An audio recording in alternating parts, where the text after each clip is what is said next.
بسم الله الرحمن الرحيم الحمد لله رب العالمين الصلاة والسلام على رسوله الأمين وعلى آله وصحبه أجمعين أما بعد പ്രിയപ്പെട്ട മുഅ്മിനീങ്ങളെ അസ്സലാമു അലൈക്കും വറഹ്മത്തുള്ളാഹി വബറകാതുഹു.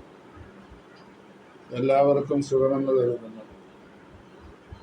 അല്ലാഹു നാം എല്ലാവരെയും നമ്മളുടെ ഉദ്ദേശങ്ങളെല്ലാം നിറവേറ്റി തരികയും ദുനിയാവിലും ആഖിറത്തിലും രക്ഷപ്പെടുത്തുകയും ചെയ്യട്ടെ. ആമീൻ. ഇന്ന് എടുക്കുന്ന വീഡിയോ 30 ഇതിൽ ഖസസ് സൂറത്തിൽ നിന്നുള്ള 5-ാമത്തെ ആയത്ത് മുതൽക്ക് എടുക്കും. ബിസ്മില്ലാഹിർ റഹ്മാനിർ റഹീം ونريد أن نمن على الذين استضعفوا في الأرض ونجعلهم أئمة ونجعلهم الوارثين. 5-ാമത്തെ ആയത്താണ്. നുരീദു നമ്മൾ ഉദ്ദേശിക്കുന്നു, അന്നമുന്ന നാം അനുഗ്രഹം ചെയ്യാൻ, ഗുണം ചെയ്യാൻ, ആർക്ക്? അലല്ലദീന സ്തുതഴിപ്പു അടിച്ചമർത്തപ്പെട്ട് ദുർബലരാക്കപ്പെട്ട ആളുകൾക്ക്. അത് ബനി ഇസ്രായേലിനാണല്ലോ. ഫിറഔൻ അടിച്ചമർത്തി ദുർബലരാക്കിയ ആളുകൾ അത് ബനി ഇസ്രായേലാണ്. അപ്പൊ ബനി ഇസ്രായേലിനാണ് നമ്മൾ അനുഗ്രഹം ചെയ്യുക എന്ന് പറഞ്ഞത്. അള്ളാഹുവിൻ്റെ ഭാഗത്തു നിന്നുള്ള അനുഗ്രഹം ലഭ്യമായാൽ പിന്നെ ഇനിയൊന്നും നോക്കാനില്ല. ഇതുവരെ അനുഭവിച്ച എല്ലാ യാതനകൾക്കും പരിഹാരമായി. അത് അല്ലാഹു തആല അങ്ങനെ ചെയ്യും. വനുരീദു അൻ നമുന്ന അവർ നാം അനുഗ്രഹം ചെയ്യാൻ നമ്മൾ ഉദ്ദേശിക്കുന്നു അലല്ലദീന ഒരു കൂട്ടർക്ക്. അലല്ലദീന ഉസ്തുദഇഫു അവര് ദുർബലരാക്കപ്പെട്ടു, അടിച്ചമർത്തി ദുർബലരാക്കപ്പെട്ടു. അടിച്ചമർത്തി ഭരിക്കുകയാണ്. ആ ഭരണത്തിൽ ഇവർക്ക് യാതൊരു സ്വാധീനവുമില്ല. ബലഹീനരായിട്ട് ദുർബലരായിട്ട് ഇവർ കഴിഞ്ഞുകൂടുകയാണ്. അവരെയാണ് അല്ലാഹു തആല അനുഗ്രഹിച്ചിട്ട് അവർക്ക് വേണ്ടുന്ന ഗുണങ്ങൾ ചെയ്തു കൊടുത്തിട്ട് അവരെ ഉന്നതന്മാരാക്കുക. വനജഅലഹും. അപ്പൊ ഈ ഈജിപ്തിന്റെ ഭൂമിയിൽ ഇവർ ബലഹീനരാണ്.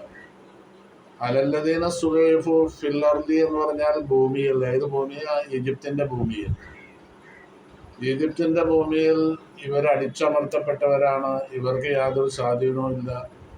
അങ്ങനെ ദുർബലരായിക്കൊണ്ട് ഇവരെ ജീവിച്ചു പോവുകയാണ്. ആര്? ബനി ഇസ്രായേൽ. ഖിബ്തികൾക്ക് യാതൊരു കുഴപ്പമില്ല. അവർ സുഖസുന്ദരമായി അവിടെ ജീവിച്ചു പോവുക. ഫിറഔന്റെ എല്ലാവിധ ഒത്താശകളും ലഭ്യമാകുന്നുണ്ട്. രാജാവിന്റെ ഒത്താശകൾ കിട്ടുക എന്ന് പറഞ്ഞാൽ, പിന്നെ സഹായം കിട്ടുക എന്ന് പറഞ്ഞാൽ അവർക്ക് എന്താണ് അവിടെ വിഷമം? പേടിക്കാനൊന്നുമില്ല. ബനി ഇസ്രായേൽ അങ്ങനെയല്ല. ബനി ഇസ്രായേലിനെ അടിമകളാക്കി വെച്ചു. അവരെ കൊണ്ട് പിന്നെ വിഷമമുള്ള പണികളെടുപ്പിച്ചു. അങ്ങനെയാണ് അവർ ദുർബലരായി പോയത്. അപ്പോ ദുർബലരായ ആളുകളെ അല്ലാഹു സഹായിക്കാൻ ഉദ്ദേശിക്കുന്നു. വനജഅലഹും അവരെ നാം ആക്കുകയും ചെയ്യും അയിമ്മത്തൻ നേതാക്കളാക്കി മാറ്റാൻ. അവര് ഇപ്പോ അവരുടെ സ്ഥിതി പറയുകയാണെങ്കിൽ വളരെ ദയനീയമാണ്. ഇവരെ നേതാക്കളാക്കി മാറ്റും അല്ലാഹു തആല. വനജഅലഹും ഈ നേതാക്കൾ എന്ന് പറഞ്ഞ എന്ത് കാര്യത്തിലാണ്? നന്മയുടെ പിന്നെ നേതാക്കള്, അതല്ലെങ്കിൽ പിന്നെ രാജാക്കന്മാരാക്കുക. ഇപ്പൊ ഫിറഔനാണല്ലോ രാജാവ്. അപ്പൊ ഈ അധികാരം, രാജാധികാരവും മറ്റുള്ള എല്ലാവിധ ആസ്വാധീനവും ഖിബ്തികളിൽ നിന്ന് എടുത്തുകൊണ്ട് അത് ബനി ഇസ്രായേലിന് നൽകും. ഇതാണ് അള്ളാഹുവിൻ്റെ പ്ലാൻ. അപ്പൊ നജ്അലഹും അവരെ ആക്കുവാനും അൽ വാരിസീന അനന്തരാവകാശികളാക്കുക. നാട് ഭരിക്കുന്ന ആളുകള് ഇപ്പൊ ഫിറഔനാണ്, ഖിബ്തികളാണ്. അപ്പൊ ഫിറഔന്റെ കയ്യിൽ നിന്ന് വാങ്ങിയിട്ട് ആ അധികാരം പിടിച്ചെടുത്ത് ബനി ഇസ്രായേലിന് നൽകുക. ഇതെല്ലാമാണ് അള്ളാഹുവിൻ്റെ പ്ലാൻ. അപ്പോ അത് നടപ്പിൽ വരും അധികം താമസിയാതെ തന്നെ. ഇത് പറയുന്ന സമയത്ത് ഇത് മൂസ നബി അലൈഹിസ്സലാമിൻ്റെ കാലഘട്ടത്തിലുള്ള ആ ചരിത്രമാണ് ഇപ്പം നമ്മൾ തുടർന്നുകൊണ്ടിരിക്കുന്നത്. അപ്പോൾ അന്ന് സംഭവിച്ച കാര്യങ്ങളാണ് ഈ പറയുന്നതൊക്കെ. ഇത് റസൂലിന് പറഞ്ഞു കൊടുക്കുകയാണ് കാര്യങ്ങളൊക്കെ. റസൂൽ അക്കാലത്ത് ജീവിച്ചിരിക്കുന്നില്ല, പക്ഷെ റസൂൽ സല്ലല്ലാഹു അലൈഹി വസല്ലമയ്ക്ക് പറഞ്ഞു കൊടുക്കുക. അങ്ങനെ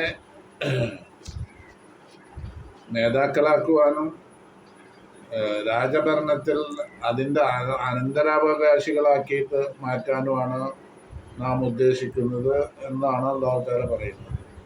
ഇത് 5-ാമത്തെ ആയത്ത്. 6-ാമത്തെ ആയത്ത് وَنُمَكِّنُ لَهُمْ فِي الْأَرْضِ وَنُرِيَ فِرْعَوْنَ وَهَامَانَ وَجُنُودَهُمَا مَا كَانُوا يَحْذَرُونَ وَنُمَكِّنُ لَهُمْ അവർക്ക് നാം സ്വാധീനം നൽകുവാനും ഫിൽ അർളി ഭൂമിയിൽ, ഈജിപ്തിൻ്റെ ഭൂമിയിൽ വളരെയധികം സ്വാധീനം നൽകും നമ്മൾ. അപ്പോൾ അവർക്ക് ഇപ്പോൾ ഒരു സ്വാധീനമില്ലല്ലോ. അവർക്ക് വളരെ യാതനയോടുകൂടിയാണ് അവർ ജീവിച്ചു പോകുന്നത്. ഇവർക്ക് അവിടെ സ്വാധീനവും ഇസ്സത്തും വലിയ സ്ഥാനവും ഇവർക്കുണ്ടായിത്തീരും ബനി ഇസ്രായേൽ. വനുരിയ ഫിറൗന, മാത്രമല്ല ഫിറൗവിന് നാം കാണിച്ചു കൊടുക്കും ഹാമാന. ഫിറൗവിൻ്റെ മന്ത്രിയാണ് ഹാമാൻ എന്ന് പറയുന്നത്. ആ ഹാമാനും നാം അറിയിച്ചു കൊടുക്കുമ്പോൾ ജുനൂദഹുമ, 2 കൂട്ടരും സൈന്യങ്ങൾ. പ്രധാനമന്ത്രിയാവും ഫിറൗവിൻ്റെ ഹാമാൻ എന്ന് പറയുന്ന ആളെ. പിന്നെ ഫിറൗനാണെങ്കിൽ രാജാവിന് ഒരു പ്രധാനമന്ത്രി ഉണ്ടാവും. അപ്പോൾ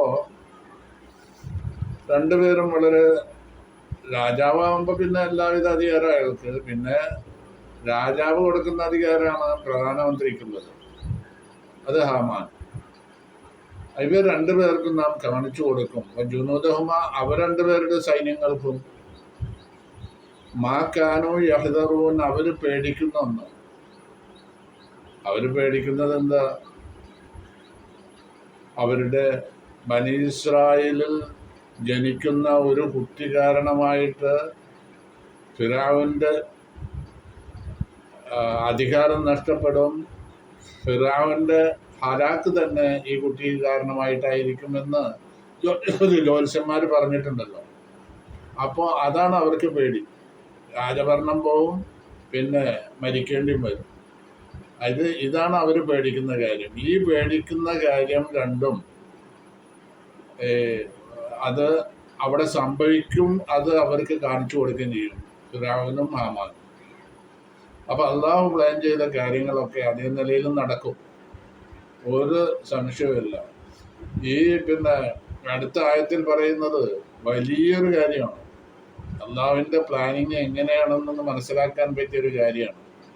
മൂസ നബിയാണ് പേടിച്ചത്. അതായത് മൂസ അലൈഹിസ്സലാം ബനി ഇസ്രായേലിൽ ജനിക്കുന്ന കുട്ടി കാരണമായിട്ട് അധികാരം നഷ്ടപ്പെടും, നീ നശിക്കേണ്ടി വരും എന്ന് ഫിറൗവിനോട് ജ്യോത്സ്യന്മാർ പറഞ്ഞപ്പോൾ, അല്ലെങ്കിൽ വ്യാഖ്യാതാക്കൾ പറഞ്ഞപ്പോൾ, അത് മുഴുവൻ ഉൾക്കൊണ്ടുകൊണ്ട് അവൻ പേടിച്ചിരിക്കുക. എന്നാൽ എല്ലാവരും കൊന്നുകളയാനല്ലേ അവൻ, ബനി ഇസ്രായേൽ ജനിക്കുന്ന ആൺകുട്ടികളെ മുഴുവൻ കൊന്നുകളയണം എന്നാണ് അവൻ ഉത്തരവിറക്കിയത്. ആ ഉത്തരവനുസരിച്ച് എല്ലാവരും കൊന്നുകളയാം. പക്ഷേ കാര്യപ്പെട്ട മൂസ നബി അലൈഹിസ്സലാം ആണ് ഇതിൽ കഥാനായകനായിട്ട് വരുന്നത്. മൂസ നബി അലൈഹിസ്സലാമിനെ കൊല്ലാൻ ഇവർക്ക് പറ്റിയിട്ടില്ല. അതിനുള്ള സാഹചര്യങ്ങളാണ് ഇപ്പോൾ ഈ പറയാൻ പോകുന്നത്. അപ്പോൾ ആ ഫിറൗവിൻ്റെ കൊട്ടാരത്തിൽ തന്നെ ഈ മൂസ നബി വളർന്നു വന്നു. ശൈശവം മുതൽ കുട്ടീനെ എവിടുന്നോ കിട്ടിയിട്ട്, അത് എവിടുന്നോ കിട്ടിയെന്നൊക്കെ ഇപ്പോൾ പറയും, നമ്മൾ പറയാം, ഉടനെ ആ കാര്യം ചർച്ച ചെയ്യും. അപ്പോൾ കുട്ടീനെ എവിടുന്നോ കിട്ടിയിട്ട് ആ കുട്ടീനെ കൊട്ടാരത്തിൽ കൊടുന്ന് വളർത്തി, എന്നിട്ട് അവൻ വലുതായി. ആ കുട്ടി കാരണം തന്നെയാണ് നേരത്തെ പറഞ്ഞ ആ കാര്യം നടക്കുന്നത്. ഇവൻ്റെ ഹലാക്കും ഇവൻ നശിക്കലും അവൻ്റെ അധികാരം നഷ്ടപ്പെടുന്നതും ഇതൊക്കെ ഇത് കാരണമായിട്ടാണ്. അപ്പോൾ അള്ളാഹു പ്ലാൻ ചെയ്ത കാര്യങ്ങളാണ് ഇവിടെ നടക്കുന്നത്. അള്ളാഹു പ്ലാൻ ചെയ്ത് എങ്ങനെയൊക്കെയാണ് എന്നിപ്പോൾ പറയാം. وأوحينا إلى أم موسى أن أرضعيه فإذا خفت عليه فألقيه في اليم ولا تخافي ولا تحزني إني رادوه إليك വജഅലൂഹു മിനൽ മുർസലീൻ. വൗഹൈന നമ്മൾ ബോധനം നൽകി ഇല ഉമ്മി മൂസ, മൂസ നബി അലൈഹി സ്വലാമിൻ്റെ മാതാവിന് ബോധനം നൽകി എന്ന് പറഞ്ഞാൽ സാധാരണ പ്രവാചകന്മാർക്ക് ബോധനം നൽകുന്നുണ്ടല്ലോ, വഹയ്യ് വരുന്നുണ്ടല്ലോ. വഹയ്യാണ് ഇവിടെ. വഹയ്യ് എന്ന് പറഞ്ഞാൽ ജിബ്രീൽ അലൈഹി സ്വലാം മുഖേനയുള്ള വഹയ്യ്, മലക്കിറങ്ങിയിട്ട് വഹയ്യ് നൽകും. അതാണ് റസൂലിന് 23 വർഷക്കാലം ഖുർആൻ അവതരിച്ചതെല്ലാം ആ നിലക്ക്. ജിബ്രീൽ അലൈഹി സ്വലാം വന്ന് റസൂലിന് ഓതി കൊടുക്കും. അത് ജനങ്ങൾക്ക് നബി സല്ലല്ലാഹു അലൈഹി വസല്ലമ എത്തിക്കുകയും ചെയ്യും. ഇത് ഒരു വഹിയാണ്. പിന്നെ വഹി ഇൽഹാമിൻ്റെ ഒരു വഹിയുണ്ട്, മനസ്സിൽ തോന്നുക. അങ്ങനെ തോന്നുന്നത് അള്ളാഹുവിൻ്റെ പക്കൽ നിന്നാകുമ്പോൾ അത് ഇൽഹാമിൻ്റെ വഹിയാണ്. പിന്നെ ഇലാമിൻ്റെ വഹിയുണ്ട്. ഇലാം എന്ന് പറഞ്ഞാൽ പിന്നെ മലക്കുകളൊക്കെ സംസാരിക്കുക. മലക്കുകൾ മനുഷ്യനുമായിട്ട് സംസാരിക്കുന്ന രംഗങ്ങളൊക്കെ ഹദീസിൽ പറഞ്ഞിട്ടുണ്ട്. പിന്നെ എന്താണ് പിന്നെ ഹുസൈൻ ബിൻ എന്താൻ മലക്കുകൾ സലാം ചൊല്ലിയ ഇതൊക്കെ ഹദീസിലുണ്ട്. അപ്പോൾ ഈ ബോധനം നൽകിയത് മൂസ നബി അലൈഹി സ്വലാമിൻ്റെ ഉമ്മയ്ക്ക് ബോധനം നൽകിയത് അന്നർലിഹി എന്ന് പറഞ്ഞിട്ട് അവന് നീ മുല കൊടുക്കണം. ഉമ്മാട് പറയാം അന്നർലിഹി, നീ മുല കൊടുക്ക് ഹി ആ മകന്, കുട്ടിക്ക് മുല കൊടുക്കുക. ഫൈദാ ഖിഫ്തി അലൈഹി, അവനെ സംബന്ധിച്ച് നീ പേടിക്കേണ്ടി വന്നാൽ, ഇതാ ഖിഫ്തി നീ പേടിച്ചാൽ അലൈഹി അവനെ സംബന്ധിച്ച്, അവൻ്റെ മേൽ, കുട്ടീനെ സംബന്ധിച്ച് നിനക്ക് പേടി വരികയാണെങ്കിൽ, കുട്ടീനെ വീട്ടിൽ വളർത്തുകയാണല്ലോ. അപ്പോൾ ഇത് ഫിറഔനും അവൻ്റെ ആളുകളും അറിഞ്ഞു കഴിഞ്ഞാൽ എടുത്തു കൊണ്ടുപോകും, കുട്ടിയെ എടുത്തു കൊണ്ടുപോകും, എന്നിട്ട് കൊല്ലും. ഇതാണ്. അപ്പം ഇതിൽ നിനക്ക് പേടിയുണ്ടെങ്കിൽ നീ ഒരു കാര്യം ചെയ്യും, അൽഖീഹി ഫിൽ യമ്മി. താഹ സൂറത്തിൽ നമ്മൾ പറഞ്ഞത് ഒരു പെട്ടിയിലാക്കി സമുദ്രത്തിൽ നൈൽ നദിയിൽ ഒഴുക്കാനാണ് പറഞ്ഞത്. അത് തന്നെയാണ് ഇവിടെയും പറയുന്നത്. അൽഖീഹി, അവനെ ഇടുക ഫിൽ യമ്മി, സമുദ്രത്തിൽ ഇടുക. സമുദ്രം എന്ന് പറഞ്ഞാൽ നെയിൽ നദിയിൽ ഇടുക. ഒരു പെട്ടിയിലാക്കിയിട്ട് നെയിൽ നദിയിൽ ഇടുക. അപ്പോൾ നിനക്ക് പേടി തോന്നുന്നുണ്ടെങ്കിൽ ആരും അറിയാതെ നീ ഒരു പെട്ടിയിലാക്കിയിട്ട് നെയിൽ നദിയിൽ ഒഴുക്കുക കുട്ടിയെ. വലാ തഹാഫി, നീ ഒന്നുകൊണ്ടും പേടിക്കണ്ട. ആ കുട്ടി മുങ്ങി മരിച്ചു പോകുമെന്നോ വേറെന്തോ അങ്ങനെ ഒരു ഭയം വേണ്ട. വലാ തഹസനി, നീ ദുഃഖിക്കുകയും വേണ്ട. ആ കുട്ടി എന്നായിട്ട് വിട്ടുപിരിയുമ്പോൾ എനിക്ക് വളരെ ദുഃഖം ഉണ്ടാവും, മാതാവിന് ദുഃഖം ഉണ്ടാവുമല്ലോ. അങ്ങനെയുള്ള ഒരു വിഷമം കരുതണ്ട. പിന്നെ ഇന്നാറാദ്ദൂഹിലേക്ക്, അവനെ ഞാൻ നിനക്ക് മടക്കിത്തരും, കുട്ടിയെ ഞാൻ നിനക്ക് മടക്കിത്തരും. ഒന്നുകൊണ്ടും നീ വിഷമിക്കണ്ട. നീ പെട്ടിയിലാക്കിയിട്ട് നെയിൽ നദിയിൽ ഒഴുക്കിക്കോ കുട്ടീനെ. അപ്പോൾ ജായിലുഹു, അവനെ ഞാൻ ആക്കുകയും ചെയ്യും മിനൽ മുർസലീൻ, ദൂതന്മാരിൽപ്പെട്ട പ്രവാചകന്മാരിൽപ്പെട്ട ആളാക്കുകയും ചെയ്യും. ഇതെല്ലാം കുട്ടിയുടെ ഈ ചെറുമുലകുടി പ്രായത്തിൽ തന്നെ ഈ കാര്യങ്ങളൊക്കെ അള്ളാഹു വാഗ്ദത്തം ചെയ്തിരിക്കുക. ആരോട്? മൂസ നബിയുടെ ഉമ്മാട്. ഇതാണ് ബോധനം നൽകിയത് ഉമ്മാക്ക്. وأوحينا إلى أم موسى أن أرضعيه فإذا خفت عليه فألقيه في اليم ولا تخافي ولا تحزني إنا رادوه إليك وجاعلوه من المرسلين.